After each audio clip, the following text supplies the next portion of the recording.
start. Okay, folks, we're now doing problems 45 and 46. Indicate whether the following homonuclear diatomic compound is either A, paramagnetic, or B, diamagnetic. And this is going to be taking into account, you have to consider the factors of that influence the ordering of the molecular orbitals. And so I'm not going to draw out left-hand side and right-hand side. I'm just going to draw the orbitals. Let's do through into, I have the following order. Sigma 2s, sigma star 2s, pi 2p, sigma 2p, pi star 2p, and sigma star 2p. That is the order for lithium through nitrogen, for O2 through F2. We have the following order.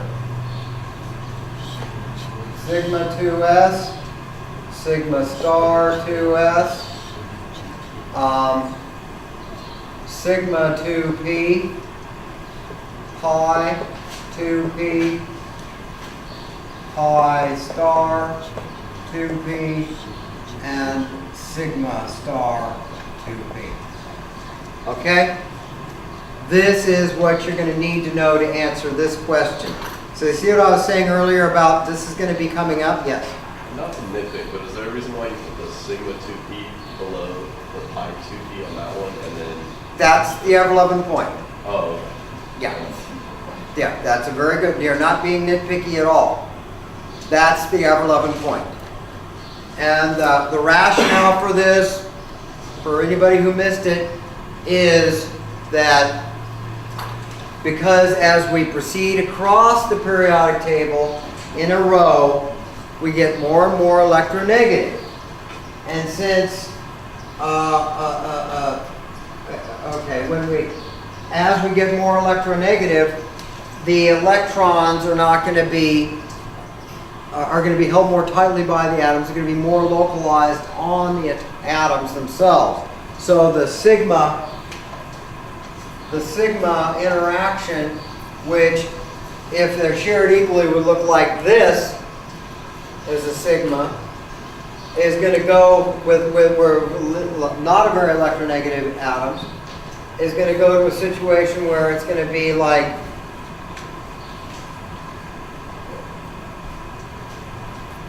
where it's a sigma 2s or 2p, 2s.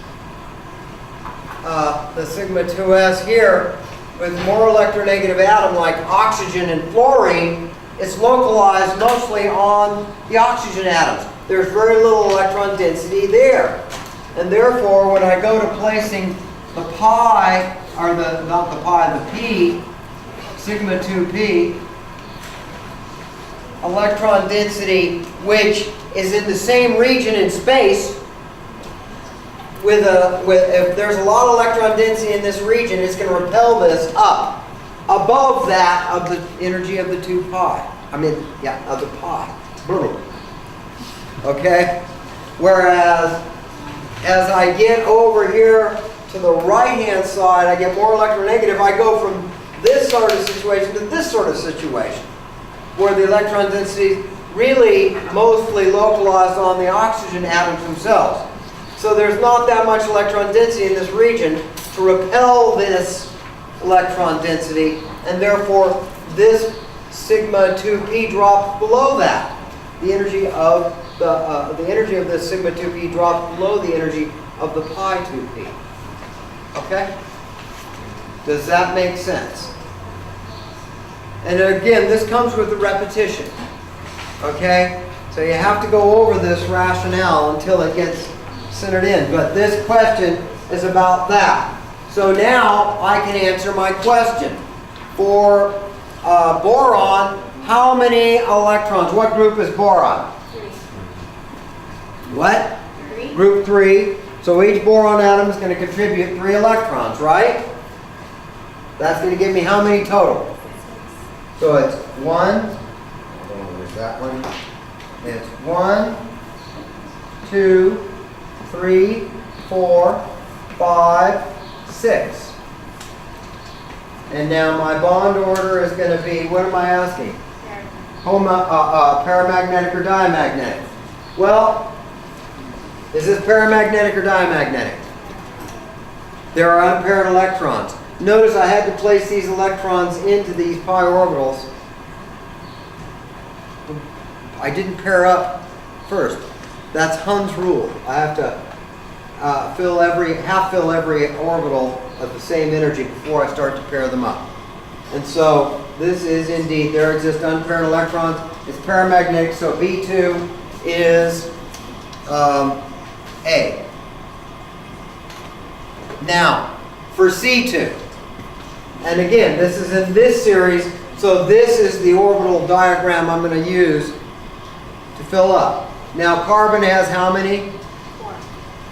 4 each, so I'm going to have to add 2 more electrons in here, aren't I? So for carbon, I'm going to 1, 2, 3, 4, 5, 6, 7, 8. Are there any unpaired electrons? So that is diamagnetic. And indeed, if we were to experimentally measure B2, it would be paramagnetic, and we were experimentally to measure C2, it would indeed be diamagnetic. Does that pretty much answer that question? Okay, stop.